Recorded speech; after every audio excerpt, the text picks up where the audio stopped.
Ambati Silks, Kanchipuram Saree Store, now in Vijayawada. Exclusive Pattu Sarees, Salwas and Lehengas. నమస్తే రమగారు. నమస్తే జయ. శ్రీరామనవమి శుభాకాంక్షలు రమగారు. శ్రీరామనవమి శుభాకాంక్షలు జయ. Suman TV ప్రేక్షకులందరికీ ఆ రామచంద్ర ప్రభు అనుగ్రహం సదా సంపూర్ణంగా ఉండాలని కోరుతూ పండుగ శుభాకాంక్షలు. శ్రీరామనవమి మనకి ఉగాది అనగానే వెంటనే నవమి కూడా గుర్తొచ్చేస్తుంది కదండి. వెంటనే విత్ ఇన్ వీక్లో వచ్చేస్తుంది. నవమి అనగానే మనకి భద్రాద్రి రాముడు గుర్తొచ్చేస్తాడు. ఆయన కళ్యాణం అంగరంగ వైభవంగా రాష్ట్రం నలుమూలల నుంచి, ఇరు తెలుగు రాష్ట్రాల నుంచే కాకుండా పక్కనున్న ఇటు కన్నడ, తమిళనాడు వాళ్ళు, కర్ణాటక వాళ్ళు అందరూ వచ్చి కూడా కళ్యాణాన్ని తిలకిస్తూ ఉంటారు. మీరు ఎప్పుడైనా వెళ్ళారా కళ్యాణానికి? చిన్నప్పుడు ఏమైనా అవకాశం దొరికిందా? చిన్నప్పుడు మా అక్కయ్య వాళ్ళు వెళ్ళుంటారులే జయ. నాకు ఊహ తెలిసాక మేము భద్రాచలం వెళ్ళటం తక్కువే.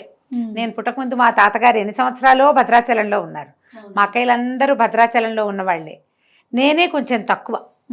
బహుశా చివరి వాళ్ళకి కాస్త ఆ అవకాశం తక్కువ లభించింది. మా పెద్దక్కయ్యలకి, మా అన్నయ్య, మా నాన్నగారు, అమ్మ, తర్వాత తాతగారు, నాయనమ్మ వీళ్ళంతా బాగా మా చుట్టుపక్కలలో చాలామంది తాతగారితో పాటు అక్కడ ఉండేవాళ్ళు. ఆ చిత్రకూట పర్వత మండపము అవన్నీ నిర్మాణము, కొత్త మెట్లు, ఆ నిర్మాణాల పనులలో తాతగారు అక్కడ ఉండటం వల్ల బాగా ఉన్నారు మా వాళ్ళంతా. ఏటా సీతారామ కళ్యాణాన్ని రేడియోలో వినటం బాగా చిన్నప్పటి నుంచి జ్ఞాపకం నాకు. రేడియోలో వచ్చేది కదా, అది బాగా వినేవాళ్ళం. టీవీ దూరదర్శన్ పెరిగిన తర్వాత దూరదర్శన్లో కూడా ఎన్నేళ్ళలో చూసాం. నేను ఇప్పటికీ టీవీ ఆన్ చేసుకుని కూర్చుంటా. కళ్యాణం మొత్తం చూస్తాను, ఎక్కడ మిస్ గాను. ఇప్పుడు 3-4 కళ్యాణాలు కూడా 3 ముక్కలుగా అన్ని చోట్ల కెమెరాలు పెట్టేసి అన్నీ చూపిస్తారు కదా. ఎక్కడిదైనా సరే సంపూర్ణంగా కళ్యాణం చూస్తాను నేను. మంచి అవకాశం. అవును, టీవీలో వచ్చాక అద్భుతమైన అవకాశం కదండి. మీడియా మనకి వచ్చి పైగా మనం అక్కడికి వెళ్తే ఆ జనసందోహంలో ఏమిటైపోతున్నామో తెలియకుండా ఉంటాం. సాన్నిధ్యంలో ఉన్నాము. క్షేత్రంలో ఉండటం వల్ల వచ్చే ఆ పవిత్ర భావన ఉన్నప్పటికీ కంటితో మనం బాగా నేరుగా చూసేస్తున్నది భావన తెలీదు, అర్థం కాదు, గందరగోళంగా ఉంటుంది. అదే మనం టీవీలో అనుకో, ఇక రెండో పని చేయకుండా అదే ఎక్స్పీరియన్స్ అది కదా. నేను శాటిలైట్స్ లో వర్క్ చేశా కదా, ప్రతి సంవత్సరం లైవ్ కి వెళ్ళేదాన్ని రమ్మగారు.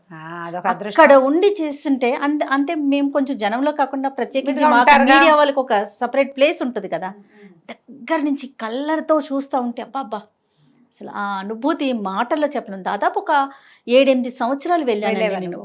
ఒక సంవత్సరం, నెక్స్ట్ ఇయర్ ఇంకొకరు, ఆ నెక్స్ట్ ఇయర్ నేను, అట్లా అద్భుతం రమ్మగారు. ఒక్కసారైనా కళ్యాణాన్ని మాత్రం కళ్ళతో చూడాలి. మహా అద్భుతం. మేమేం చేస్తున్నామంటే, మేము మా ఇంట్లోనో, అక్కయ్య వాళ్ళ ఇంట్లోనో, మా వేద పాఠశాలలోనో ఎక్కడో చోట సీతా కళ్యాణం చేసుకుంటున్నాం మేము. ఖచ్చితంగా సీతా కళ్యాణం జరుగుతుంది. ఆ కళ్యాణానికి అక్కడికి వెళ్ళకపోతే నేను ఇక్కడ టీవీలో పెట్టుకుంటాను. పీటల మీద కూర్చుంటారండి? పీటల మీద కూర్చుంటాం. కళ్యాణం అనగానే మనకి మేము కూర్చోటము, అక్కయ్య వాళ్ళు ఎవరైనా కూర్చోటము, మా మరిది గారి శిష్యులు ఎవరైనా పాఠశాలలో వాళ్ళు ఎవరైనా కూర్చోటం, ప్రతి మంత్రం ఒక అక్షరం పోకుండా సమస్తమైన మంత్రాలు వినటం. మా వాళ్ళు అంకురార్పణ నుంచి చేస్తారు. ఉగాది పండగ ముందు రోజు, ఆ రోజు పొద్దుటి నుంచి అంకురార్పణ మొదలుపెట్టి ప్రతిరోజు సేవాకాలం నడుస్తుంది ఏదో ఒకటి రాముల వారిది. కళ్యాణం నాడు కళ్యాణం చేస్తాం, దశమి నాడు పట్టాభిషేకం కూడా చేస్తారు. రమగారు, ఇది సీతారాముల కళ్యాణం చూస్తే వివాహం కాని వారికి వివాహం జరుగుతుందనేది వింటూ ఉంటాం కదండి. అంటే కళ్యాణానికి వెళ్ళే చూడాలని కాదు, మనం ఇంట్లో మన పిల్లలకి పెళ్ళిళ్ళు కావటం లేదు, మన ఇంట్లో సీతా కళ్యాణం జరుపుకుంటే మనకి కూడా కన్యాదానం చేసే అవకాశం లభిస్తుందని చెప్తారు పెద్దవాళ్ళ అమ్మవారు. భగవంతుడి కళ్యాణం చేస్తే సమస్తమైన కళ్యాణాలు మన ఇంట్లో జరుగుతాయి. అంతే. కళ్యాణం అంటే వివాహం అనే కాదుగా, శుభాలు కూడా అన్ని రకాల శుభాలు జరుగుతాయి. ఏదైనా ఇబ్బంది సబ్బంది ఉన్నవాళ్ళు సీతా కళ్యాణ ఘట్టం మన ఇంట్లో జరపటం. మనం కళ్యాణ ఘట్టం అంటే రామాయణంలో సీతా కళ్యాణ ఘట్టము చకచక అయిపోతుంది. మనము సీతాపరిణయ గాథని మనం ఏం చేస్తాము, ఆయన ఇల్లు ఎత్తినట్టు అందరూ చూస్తున్నట్టు అట్లా బోల్డన్ సినిమాలు చూసాం మనం. ఆమె కూడా పరిగెత్తుకుంటూ వచ్చి దండ వేసింది అమ్మవారిని ఇట్లా చూస్తాం కదా. నిజానికి రామాయణంలో అలా జరగల. యాగశాలలో ఉన్నారు వీళ్ళు. యాగశాలకి వెళ్ళారు, యాగశాలలో ధనుస్సు ఎక్కుపెట్టాడు. ఈ ధనుసు వీర్యశుల్కగా మా అమ్మాయిని నిశ్చయించాము. మా అమ్మాయిని వీర్యశుల్క, ఎవరైతే మహత్తరమైన పరాక్రమవంతుడు ఉంటాడో, ఈ విల్లుని ఎక్కుపెట్టగలిగిన వాడు ఎవరుంటారో వారికి మా కన్యనిచ్చి వివాహం చేయాలని భావిస్తున్నాను అని చెప్పారు జనకులు వారు. ఈ విల్లు విరిగింది. ఈయన ధనుర్భంగము, శివధనుర్భంగం ఎట్లా జరిగింది? ఆయన విరుద్ధామనుకోలేదు కదా. ఎక్కువ పెట్టడానికి ప్రయత్నం చేశారు. రామా ధను పశ్య అంటారు, ధనుస్సుని చూడమన్నారు. ఒక ధనుస్సుని చూడాలంటే ఊరికే చూడడం కాదు, మనమైతే మామూలుగా చూస్తాం.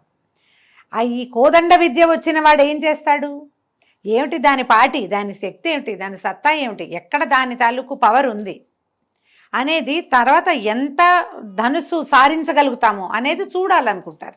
మనం ఏ వస్తువుని ప్రయోగించడం నేర్చుకున్న వాళ్ళు దానిని పరిశీలించాలంటే, దాన్ని చూడడం అంటే దాని శక్తిని పరీక్షించడమే కదా. రాముల వారు ఆ ధనుస్సు ఎత్తి ఆ తాడు ఒక చోట కట్టి ఉంటుంది కదా, అల్లె త్రాటిని బిగించబోయారు. మామూలుగా తాడు ఇట్లా కట్టి ఉండదు, ఒకవైపు పెట్టి ఉంటుంది, ధనుక్కోటి అంటారు దాన్ని, ఒక చోట ఉంటుంది దాన్ని. ఆ తీసి కొక్కికి తగిలించాలి, రెండో వైపుకి బిగించాలి ఇట్లా. అవునండి, కొక్కానికైనా తగిలిస్తారు, లేకపోతే దానికేసి ఇట్లా చుడతారు, ఒక బలంగా ఒక గురువు లాంటి దాంట్లోకి వేసి చుడితే అది బిగిస్తుంది అనమాట. అది లాగాడు ఆయన.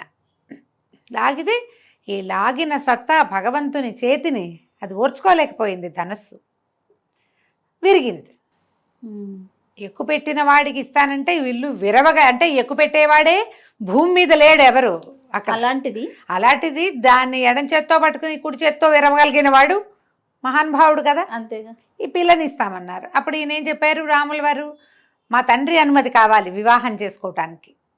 తండ్రి అనుమతి లేకుండా వివాహం చేసి మీరు మీ కన్యనిచ్చినా నేను పుచ్చుకోను. ఇందుకు కదా రామాయణం చదవాలి మనం. మరి ఖచ్చితంగా నాన్నలు, తాతలు, ముత్తాతలు, పెదనాన్నలు అందరూ ఉండగా పెళ్లి కొడుకులే తమ పేరుతోటి శుభలేఖలు వేసుకునే రోజులు. నేను పలానా అమ్మాయిని పెళ్లి చేసుకుంటానని అబ్బాయిలే పెళ్లిళ్ళు, ఆడపిల్లలు కూడా నా పెళ్లి అబ్బాయితోటి అని కార్డులు వేసుకుంటున్న కాలం ఇది. రామాయణం ఎందుకు చదవాలంటే ఇందుకు చదవాలి. నువ్వు ఈ ధనుస్సు ఎక్కుపెట్టావు, పెట్టడానికి ప్రయత్నం చేసావు, అది విరిగింది. ఈ ధనుస్సును ఎక్కుపెట్టిన వాడికి మా అమ్మాయిని ఇస్తామంటే ఇంకో అబ్బాయి ఏం చేస్తాడు, ఎగిరి గంతేసి అలాగే అంటాడు. ఎదురున్నవాడు జనకుడైనా, తనతో ఉన్నవాడు విశ్వామిత్రుడైనా మా నాన్న ఒప్పుకోవాలని చెప్పారు రాముల వారు. ఇందుకు మనం రామాయణం వినాలి, చదవాలి, సీతా కళ్యాణాన్ని చూడాలి కన్నులారా. చూసి అప్పుడు మనకి కదా మన జీవన సాఫల్యం లభించేది.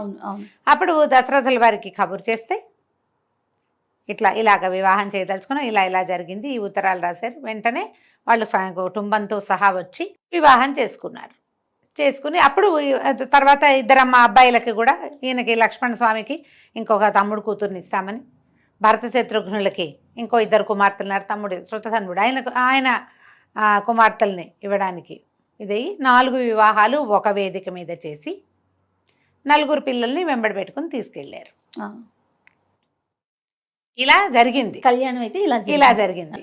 మనం ఇప్పుడు ఈ సీతా కళ్యాణాన్ని మనమే మన ఇంట్లోనే చేయదలుచుకుని మన సీతాదేవిని మన కూతురుగా భావించి ఆమెని రాముల వారికి కన్యాదానం చేస్తే, అంటే క్రియే చేస్తాం. ఇక్కడ ఆ గోత్రనామాలన్నీ జనకుల వారివి, దశరథుల వారివే చెప్పుకుంటాం. కానీ ఈ క్రియ ఉంది కదా, వివాహ క్రతువు, అది మనం చేయటం వల్ల మనకు కూడా ఈ పిల్లలకి కన్యాదానం చేసే ఫలితం అవకాశం లభిస్తుంది. కుమారులకి వివాహాలు కాకపోయినా, సంతానం కలగకపోయినా, ఇంట్లో ఏవైనా రకరకాల సమస్యలు, సమాధానం లభించని కొన్ని ప్రశ్నలు ఉంటూ ఉంటాయి కుటుంబాల్లో. సంసారం కదా ఇది, వాటన్నిటికీ సమాధానం లభిస్తుంది అని చెప్తారు. కాబట్టి అవకాశం ఉన్నవాళ్ళు మన ఇళ్లల్లో చేసుకోవచ్చు.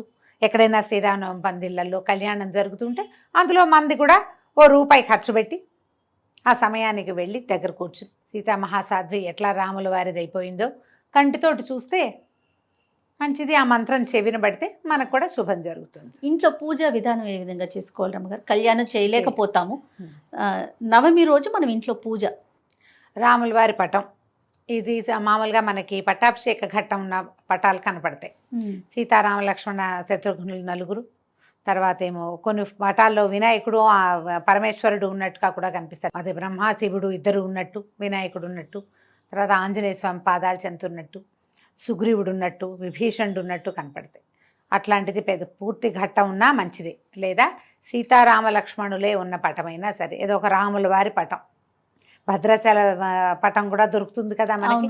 భద్రాచలంలో అయ్యవారు ఎట్లా సేవింపబడి ఉంటాడు, ఎలా సాయించుంటాడు, ఎట్లా కూర్చుని ఉంటారో అలాంటి పటం ఉన్నా మనకి పర్వాలేదు. ఏదైనా ఒక పటం పెట్టుకోవటం, రాముల వారికి గంధం పుష్పాలతోటి అలంకారం చేసి పటానికి శ్రీరాముడికి సంబంధించిన ఏ స్తోత్రాన్నైనా చదువుకుని కొంచెం పానకము వడపప్పు నివేదన చేసుకోవటం, ఒక కొబ్బరికాయ కొట్టడం, 4 అరటిపళ్ళు పెట్టడం, రాముడికి సంబంధించిన ఏ స్తోత్రమైనా చదువుకోవటం. నా వరకు నేనైతే రామాయణం చదవండి అని చెప్పాలనుకుంటాను జయ. శ్రీమద్ రామాయణాన్ని ఏదో ఒక్క ఘట్టం చదువుకోవచ్చు, సీతాకళ్యాణ ఘట్టమే చదువుకోవచ్చు, చిన్నదే ఘట్టం, పెద్దది కాదు. శ్రీరామ గుణవర్ణన, అయోధ్యకాండలో మొదటి 2 సర్కలు చదువుకోవచ్చు, ఇవన్నీ మన వల్ల కాదు. సంక్షేప రామాయణం చదువుకోవచ్చు. శ్రీరామనవమి నాడు మీరు సంక్షేప రామాయణం దాదాపుగా 100 శ్లోకాలు ఉంటాయి. మొత్తం రామాయణాన్ని 100 శ్లోకాల్లో చెప్పేశారు. ఓహో. ఈ మొత్తం రామాయణాన్ని ఎవరికి చెప్పారో ఇక్కడ చెప్పాలి విశదంగా మనం. నారదుల వారు వాల్మీకి మహర్షికి బోధించిన రామాయణ గాథ. ఈయన అడిగాడు వాల్మీకి మహాముని, ఎవరున్నారు ఈ ప్రపంచంలో అద్భుతమైన కళ్యాణ గుణాలు కలిగిన వాళ్ళు ఎవరైనా ఉన్నారా?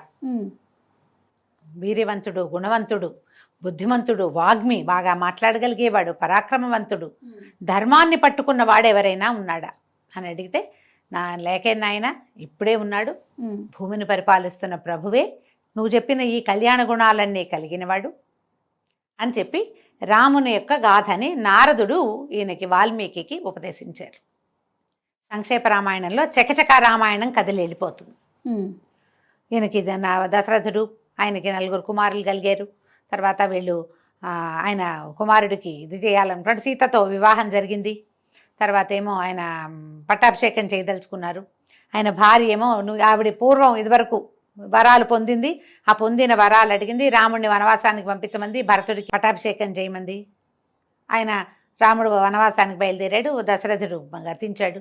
మళ్ళీ భరతుడు వచ్చి అడిగాడు, తండ్రి లేడు, నువ్వే రాజ్యం తీసుకోమంటే ఆయన ఒప్పుకోలేదు. పాదుకలకి పట్టాభిషేకం చేస్తూ భరతుడు ఉండిపోయాడు నందిగ్రామంలో. రాముల వారు భార్యను తీసుకుని ఆయనతో పాటు లక్ష్మణుడు, సీతాదేవి వెళ్ళారు. వీళ్ళు ముగ్గురు వీళ్ళ తర్వాత భరద్వాజాశ్రమానికి వెళ్ళారు. అక్కడ ఎక్కడెక్కడికి వెళ్ళారో అది దండకారణ్యాన్ని ప్రవేశించారు. అక్కడ శూర్పణఖ వచ్చింది.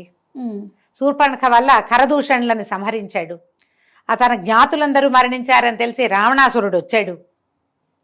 రాముణ్ణి జయించాలంటే రాముణ్ణి జయించడం నీ వల్ల కాదని మారీచుడు చెప్పినా కూడా అతను వినలేదు. కాలం సమీపించింది రావణాసురుడికి అని చెప్తారు సంక్షేప రామాయణాల్లో. ఆ కాలం దాపురించటం వల్ల, పోయే కాలం దాపురించిన రావణాసురుడు ఈ భార్యని తీసుకెళ్తే ఆ తర్వాత జటాయువు వల్ల ఇవన్నీ తెలుసుకున్నారు. రామలక్ష్మణులు సీత తప్పి వెళ్ళిపోయిందని, అంటే సీతని పోగొట్టుకున్నామని, అపహరించబడిందని, రావణుడని ఫలానా ఒకడు అపహరించాడని, ఆమె కోసం వెతుకుతూ వీళ్ళు కిష్కిందకు వచ్చారు. ఆంజనేయుడు, సుగ్రీవుడు, వాలి యొక్క సంహరణము, సుగ్రీవుడికి రాజ్యం ఇవ్వటం, అప్పుడు వాళ్ళు వెతకటం. సంపాతి పేరు కూడా వస్తుంది సంక్షేప రామాయణంలో. సంపాతి వల్ల తెలుసుకుని ఈయన ఇది ఇదేమంటారు, మన సముద్రాన్ని, ఉప్పు సముద్రాన్ని దాటాడు ఆంజనేయుడు అని చెప్తారు. లవణార్ణవం, పొప్లువే లవణార్ణవం అంటారు. ఈ సముద్రాన్ని దాటి వెళ్ళి సీతను చూశాడు. అక్కడ కొంతమందిని సంహరించాడు. సీతాదేవిని లంకని కాల్చి సీతను చూశానని చెప్పాడు. ఇలా వెళ్ళిపోతుంది కథ. గబగబా చెప్పేస్తున్నాను చూడు నేను. తర్వాత అప్పుడు ప్రయత్నం చేసి సముద్రం మీద సేతు కట్టి రావణుణ్ణి సంహరించారు. సీతని అగ్నిప్రవేశం చేయించిన మాట కూడా సంక్షేప రామాయణంలో ఒక వాక్యంలో చెప్తారు. ఆమెను తీసుకుని వెనక్కి వచ్చారు. భరతుణ్ణి చూసి అప్పుడు పట్టాభిషేకం చేసుకున్నారు. ఈ గాథని మనం 100 శ్లోకాలలో రామాయణం చదివినంత ఫలితాన్ని ఇస్తుంది సంక్షేప రామాయణం. పూర్తి రామాయణం వాల్మీకి పాఠం చదవగలిగిన వాళ్ళు నిదానంగా చదువుకుంటూ వెళ్ళొచ్చు. ఎవరితోటైనా పారాయణ చేసుకోవచ్చు. మీరే స్వయంగా ఏదైనా చేసుకోవాలి అంటే సంక్షేప రామాయణం మీకు స్తోత్రనిధి యాప్లో దొరికేస్తుంది. ఆన్లైన్ చాలా సైట్లలో అది కనపడుతుంది. మీ దగ్గర కనుక బాలకాండ, వాల్మీకి రామాయణం తాలూకు బాలకాండ మొదటి భాగమే ఫస్ట్ ఇది కదా, ఆ బాలకాండ కనుక తీస్తే బాలకాండలోని మొదటి సర్గ సంక్షేప రామాయణమే. మీరు దానికి ముందు వెనక ఏదైనా పారాయణము అనుసంధానం చేసేటప్పుడు ముందు అనుసంధానం చేయవలసినవి, తర్వాత చదవలసినవి శ్లోకాలు ఉంటాయి. అవి చదవగలిగితే మంచిది. అవి ఏవి చదవలేకపోయినా మీరు సంక్షేప రామాయణం రాముల వారిని చదువుకుని శ్రీరామచంద్ర మహాప్రభువుకి జై అనుకోవటం, రామాయణాన్ని చదువుకోవటం. చక్కగా ఇంట్లో వినపడేలాగా చదవండి. గ్రహ బాధలు తగ్గుతాయి. ఏదైనా భూతప్రేత పిశాచాది బాధలు ఉంటే అవి తగ్గుతాయి. ఎవరిదైనా దృష్టి దోషం ఉంటే అది పోతుంది. మీకే చాలా రకాల మెంటల్ ప్రెషర్స్, టెన్షన్స్ ఉన్నాయి, అవి తీరిపోతాయి. అద్భుతంగా పనిచేస్తుంది సంక్షేప రామాయణం. మిమ్మల్ని మనుషులుగా నిలబెట్టగలదు. అంతే కదా, రాముడు కావాల్సింది అది కదా. మా అద్భుతమైన పరిపూర్ణ మానవుడుగా నిలబడ్డాడు. రామాయణం అంటే అదే, అవును. అంతకంటే ఏం లేదు. ఆయన భగవంతుడుగా చెప్పబడలేదు, భగవంతుడిగా ప్రవర్తించలేదు. పరిపూర్ణ మానవావతారం. ఆయన ఎట్లా మనుషులు ఉండాలో చేసి చూపించాడు. ఆ గాథని మనం సంక్షేపంగా కనుక చదవగలిగితే అద్భుతమైన ఫలితం లభిస్తుంది. మొత్తం దేశమంతా శ్రీరామనవమి, రాముల వారి పుట్టినరోజు వేడుకలు జరుపుకుంటే మనం పెళ్లి వేడుకలు కూడా జరుపుకుంటాం తెలుగు వాళ్ళం. మన పద్ధతి. వివాహం కూడా చేసుకుంటాం, రాముల వారి కళ్యాణం జరిపిస్తాం. చూడు, మందంటే వివాహం, స్వామివారిది భగవంతుడిది కళ్యాణం కదండి.